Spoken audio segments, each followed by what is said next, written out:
Identidad at lokasyon ng ancient weapon Uranus kumpirmado na. Silver Rayleigh nagbigay na ng clue kung bakit hindi nilabanan ng Roger Pirates ang puwersa nila Imu.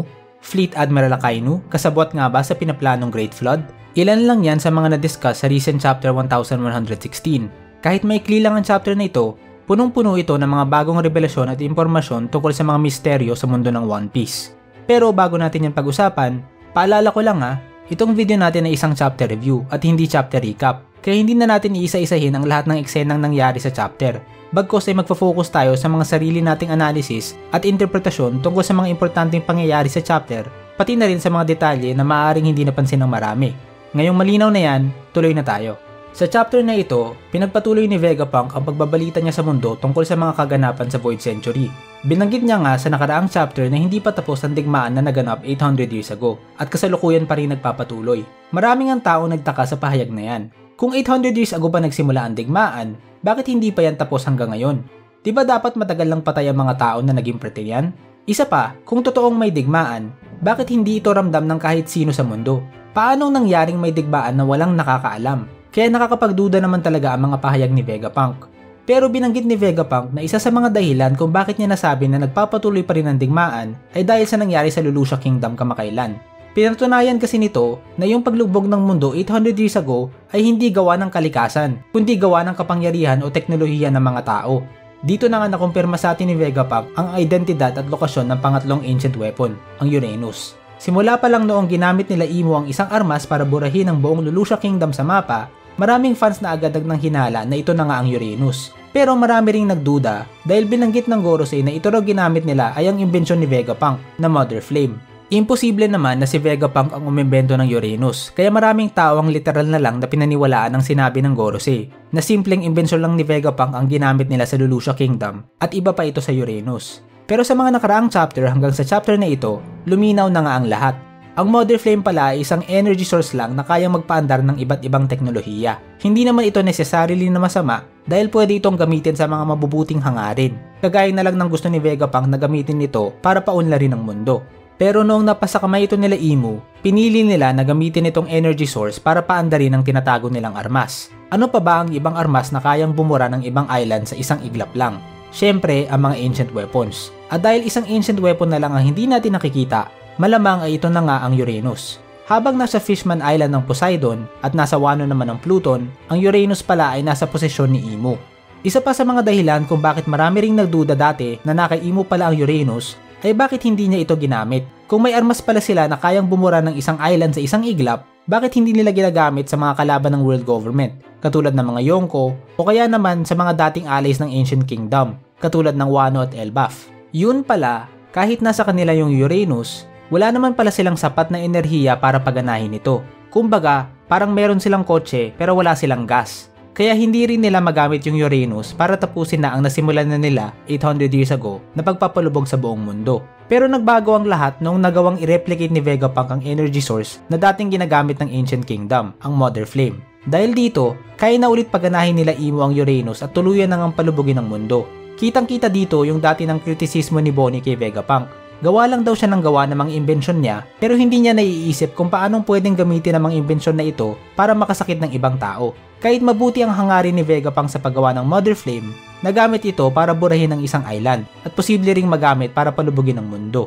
Pero mukhang may komplikasyon pa rin sa panig nila Imu. Sa sobrang daming enerhiya na kailangan ng Uranus, mukhang hindi sapat yung maliit na piraso ng Mother Flame na natanggap nila mula kay York. Kung gusto nilang paganahin ito ulit, kailangan nila ng mas malaki pang Mother Flame.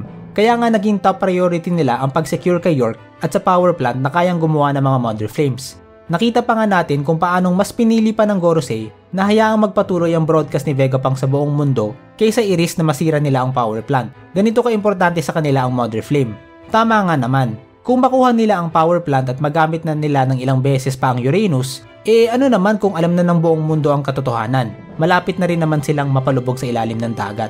Isa pang maihinuhan natin tungkol dyan ay malinaw na ninakaw lang ni Imu ang Uranus sa totoong may-ari nito. Kung si Imu o ang grupo niya kasi ang original na gumawa ng Uranus, edi dapat alam rin nila kung paano gumawa ng energy source nito. Pero the fact na hindi nila alam, ay mukhang ninakaw lang nila ang armas na ito sa original na may-ari. Malamang ay ang Ancient Kingdom o mga kakampi nila ang totoong gumawa ng Uranus. At sila lang rin ang may alam kung paano gumawa ng energy source nito. Kaya nung nawala na sila ay hindi na rin mapagana ni Imo ang Uranus. Kung bakit ginawa ng Ancient Kingdom ang mga ancient weapons at bakit gustong ipasa ni Joyboy ang mga delikadong armas na ito sa susunod na henerasyon ay hindi pa nga malinaw.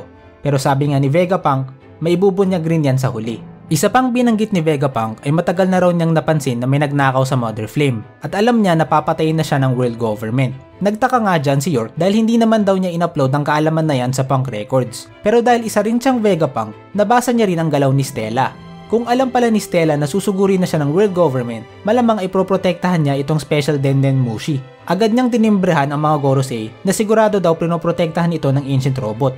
So alam na guys, mukhang malapit nang maputol itong broadcast ni Vegapunk. Mukhang mabibitin na naman tayo at hindi niya makukumpleto ang mga revelasyon niya. Pero sana mas marami pa siyang mabunyag bago maputol yan. Dahil alam ni Vegapunk na papunta na yung world government, naglagay na nga siya ng mga precautions katulad nitong worldwide broadcast na magsisimula kapag namatay siya. Pero sa pagkakakilala natin kay Vegapunk, malamang hindi lang yan ang precautions na nilagay niya.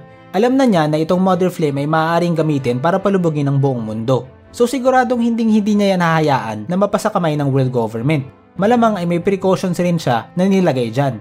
Baka naglagay pa nga siya ng self-destruct feature dyan o kung ano pa man para siguraduhin hindi mapunta sa maling kamay. Tandaan rin natin na hindi inasahan ni Vegapunk na darating ang mga Straw Hats sa Egghead para tulungan siya. Kaya siguradong umisip na rin siya ng sariling paraan para patakasin yung mga kasamahan niya sa island katulad nila Sentomaru Satellites at iba pang scientists in case palibutan na sila ng world government.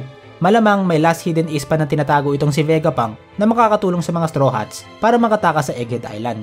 Isa pang interesting na pinakita sa chapter nito ay ang reaksyon ni Akainu. Galit na galit ito sa mga binanggit ni Vegapunk. Kung ako ang tatanungin, mukhang galit siya dahil sa mga laman ng sinabi ni Vegapunk, kaya gusto niya na ipaniwanag nito ang buo. Sa ganitong interpretasyon, nagmumukha na hindi alam ni Akainu ang tungkol sa Ancient War, Uranus at pagpapalubog ng mundo kaya ikinagalit niya ang mga ito. Pero may mga naririnig ako na ibang interpretasyon sa reaksyon ni Akainu, kung saan sinasabi nila na galit si Akainu na binubunyag ni Vegapunk ang mga bagay na ito at mukhang matagal niya nang alam. Kung alin man sa dalawang interpretasyon na yan ang tama, abangan na lang natin yan sa mga susunod na scenes ni Akainu. Pero napaka-importante niyan para sa kapalaran ng mga Marines. Kung nagkataon na hindi alam ni Akainu ang tungkol sa mga binanggit ni Vegapunk, ano kaya ang magiging reaksyon niya pagkatapos ng mensahe? Alam natin na brutal si Akainu at handang magsakripisyo ng mga inosente. Pero yung galit niya ay kadalasang nakatuon naman sa mga pirata. Papayag kaya siya na palubugin ang milyong-milyong inosente? May tsansa kaya na tumiwalag siya sa mga Celestial Dragons kung malaman niya ang katotohanan? Pero kung nagkataon naman na matagal niya nang alam, ilan pa kaya sa mga Marines ang may alam? Alam rin kaya ng dating Fleet Admiral Sengoku na mukhang stress na rin ang reaksyon?